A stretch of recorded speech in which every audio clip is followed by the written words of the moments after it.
3. सर्वोत्तम पुरुष. एका चारिकेत आपल्या नेहमीच्या प्रथेप्रमाणे भगवंतांनी आपल्या सहचारी भिक्खूंना खालीलप्रमाणे प्रवचन दिले.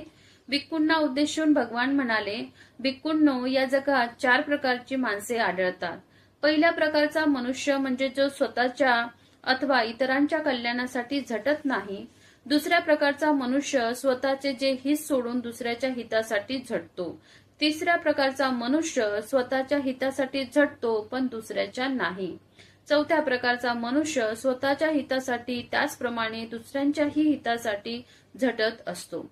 जो स्वतःच्या अथवा दुसऱ्याच्या हितासाठी झटत नाही त्या मनुष्याची स्थिती दोन्ही बाजूला पेटलेल्या आणि मध्ये शेणाने माखलेल्या चितेवरील मशालीसारखी असते.